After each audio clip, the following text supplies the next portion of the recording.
5 mistakes people make with carbide burrs and how to fix them.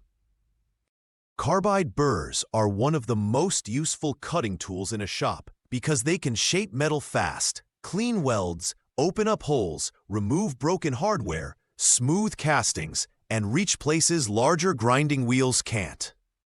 But they also frustrate beginners more than they should because when a carbide burr performs badly, it usually isn't the burr's fault. It's the way it's being used. Most problems come down to a few repeat mistakes: running the burr at the wrong RPM, leaning on it too hard, choosing the wrong cut style for the material, letting heat build up, or allowing chips to pack into the flutes when working on aluminum. These mistakes make the burr chatter, grab, load up, cut rough, wear out early, and leave people thinking carbide burrs don't work when the real issue is technique. If you understand what's going wrong and how to fix it, a carbide burr becomes one of the fastest, cleanest, and most controllable tools in the shop. Mistake number 1: running the burr at the wrong RPM. One of the biggest mistakes people make with carbide burrs is using the wrong speed. RPM controls how the burr engages the metal, how smooth it feels in the cut, how much heat it creates, and how clean the finish comes out. If the RPM is too low, the burr tends to bounce, chatter, and dig unevenly because the cutting edges aren't striking the metal frequently enough to make a smooth, controlled cut. Instead of shading material, the burr can feel jumpy and aggressive, especially on harder metals or when trying to blend a weld. A low-speed burr often leaves a rough, hammered-looking finish because each flute is taking too large a bite and the tool isn't staying stable in the cut. On the other hand, if the RPM is too high for the burr size, material, and hand control, the burr can get hot quickly, become harder to control, and wear prematurely. In some situations, it can smear softer metals, create excess heat in the workpiece, or feel like it's skating across the surface rather than cutting cleanly. The fix is to match burr size and material to an appropriate speed range, then adjust based on what the burr is telling you. Smaller burrs generally like higher RPM because they have less circumference and need speed to maintain cutting action. Larger burrs often need somewhat lower RPM because the outer edge is already traveling faster. Harder materials like steel, stainless, and cast iron often respond well to a strong, steady speed that keeps the burr cutting rather than bouncing. Softer metals such as aluminum need speed too, but they also need the right flute geometry and chip control so they don't clog. A good rule in real shop use is to start at a moderate to high die grinder speed rather than full panic mode. Make a light test pass and listen to the cut. A burr that is running correctly sounds smooth and consistent, not like it is hammering, squealing, or skipping. If it chatters, bump the speed up or improve your tool stability. If it gets too hot, feels overly aggressive, or starts loading, back off and reassess the combination of speed, pressure, and burr style. The goal is not maximum RPM at all times. The goal is a stable cutting speed where the burr slices rather than bounces. Mistake number 2: using too much pressure. A lot of people treat a carbide burr like a grinding stone and assume that pushing harder will remove material faster. That is one of the fastest ways to get poor results. Carbide burrs are cutting tools, not blunt abrasives. They are designed to remove metal by letting sharp flutes bite and shear small chips away. When you force the tool into the work with too much pressure, several bad things happen at once. First, you overload the cutting edges, which increases heat and can dull the burr faster. Second, you make the tool harder to control, which causes gouges, waviness, and accidental removal of metal where you didn't want it removed. Third, excess pressure increases chatter and vibration, especially if the workpiece is thin, the die grinder is long and hard to steady, or you're using an extended reach burr. Finally, too much force can make the burr grab on an edge or corner and yank itself into the work, ruining the finish and sometimes scaring the operator into backing off the tool entirely. The correct approach is to let the burr do the work with controlled, deliberate contact pressure. Think of it as guiding the burr, not forcing it. You want enough pressure that the flutes are engaged and making chips, but not so much that the tool bogs, digs, or starts pushing the metal around. In practice, this means keeping both hands as stable as possible on the grinder when you can, using a braced stance and making smooth passes rather than jabbing at one spot. If you are cleaning up a weld bead, don't try to flatten the whole weld in one pass by bearing down on the burr. Instead, remove the weld gradually in layers, watching the high spots and blending them down while keeping the burr moving. If you are opening a port or reshaping a hole, sneak up on the final shape rather than trying to hog out the entire area at once. A carbide burr cuts best when the operator uses a light to moderate touch and keeps the tool under control. Counterintuitively, lighter controlled pressure often removes metal faster because the burr stays sharp, runs cooler, and keeps cutting cleanly instead of fighting the operator. Mistake number 3, using the wrong cut style for the job. Another major mistake is using the wrong burr cut style for the material and expecting one burr to do everything.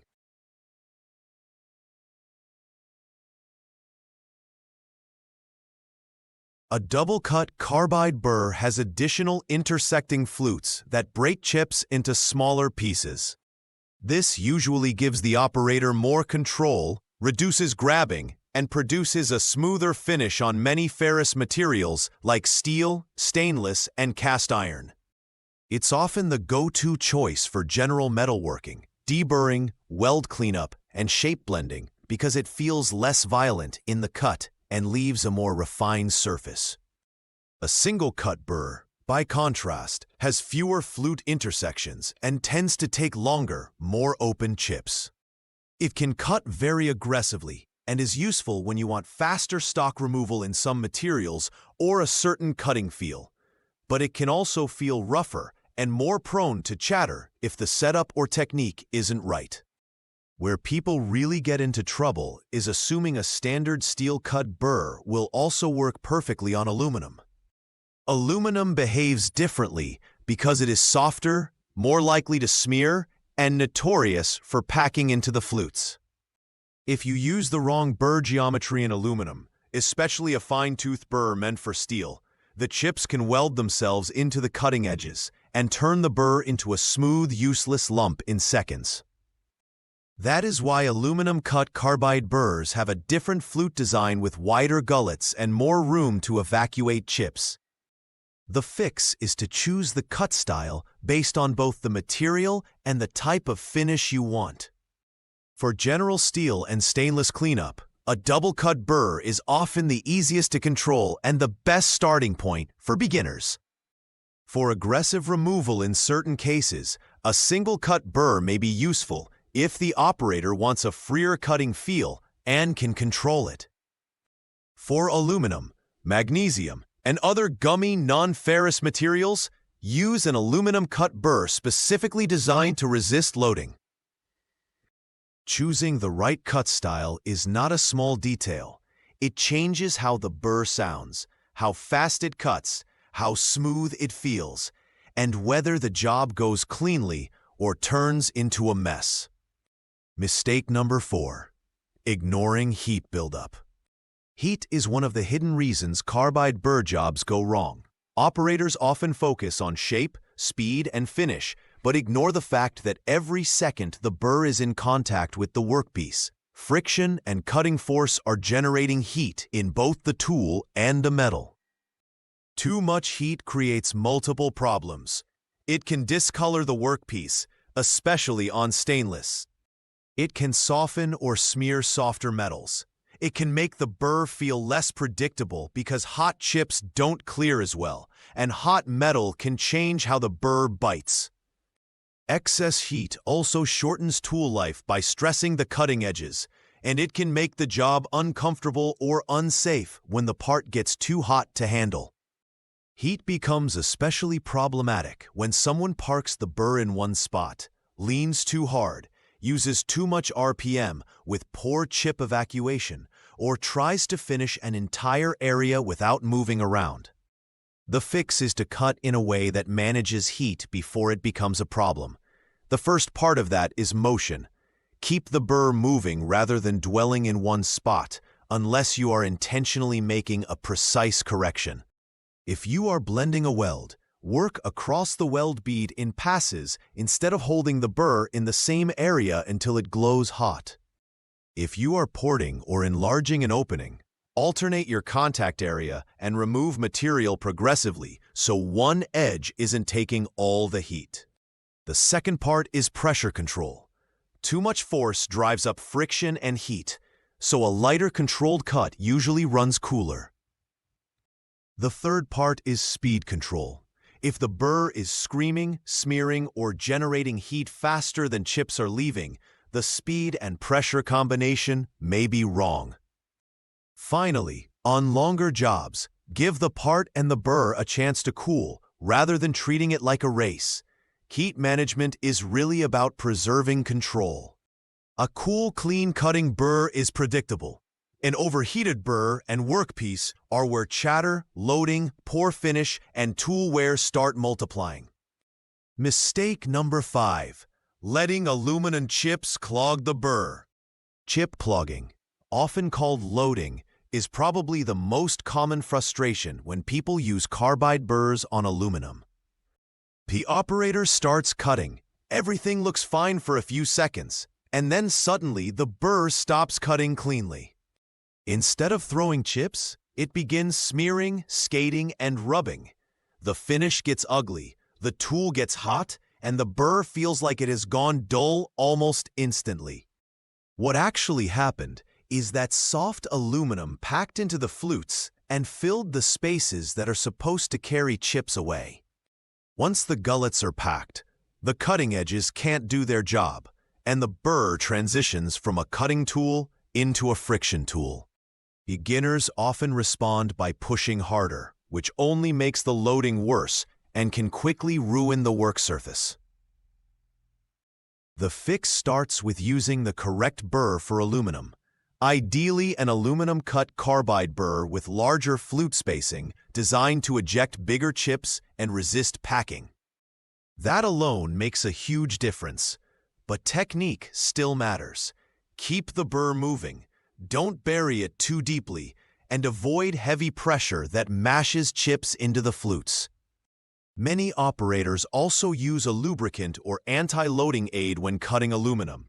Applying a small amount of wax stick, burr lubricant, or a suitable cutting aid can reduce chip welding and help the burr stay clean longer. Just enough is needed to reduce sticking. You don't want to flood the area blindly without considering safety and cleanliness. If the burr does load up, stop and clean it rather than continuing to grind with a clogged tool. Continuing to cut with a loaded burr destroys finish quality and generates unnecessary heat. A clean aluminum-cut burr running at the right speed with light pressure feels completely different from a clogged general-purpose burr. It cuts freely, throws chips, and leaves a much cleaner surface with less effort. How to actually use a carbide burr correctly. If you want carbide burrs to work well consistently, the best approach is to treat the process like a combination of speed control, burr selection, and hand control rather than brute force. Start by choosing the burr shape that matches the job. Cylindrical for flat or broad surfaces, tree or pointed shapes for corners and contours, ball shapes for radius work, flame shapes for blending and access. Then match the cut style to the material. Double cut for general steel work and smoother control, single cut where a more aggressive, freer cut makes sense, and aluminum cut flutes for soft, non-ferrous metals. Set the grinder to a speed that feels stable, not random. Make a light test pass and listen to the burr. You want a clean cutting sound, not chatter and not a glazed squeal. Hold the grinder as steadily as possible and brace your hands if the job allows. Use light to moderate pressure and keep the burr moving in controlled passes. Let the burr remove material progressively rather than trying to erase the problem in one hard push. Watch for signs of heat and signs of loading. If either shows up, stop and correct it before continuing. Thanks for watching. If you're looking for high-quality American-made carbide burr tools that are built to cut faster, last longer, and help you get the job done right, visit our website today. We keep our American-made carbide burr tools in stock and ready to ship, with same-day shipping available on orders placed before our daily cutoff time. Whether you're working on metal fabrication, porting, welding, automotive projects, or precision grinding, we've got the carbide burr you need. Visit our website and order yours today.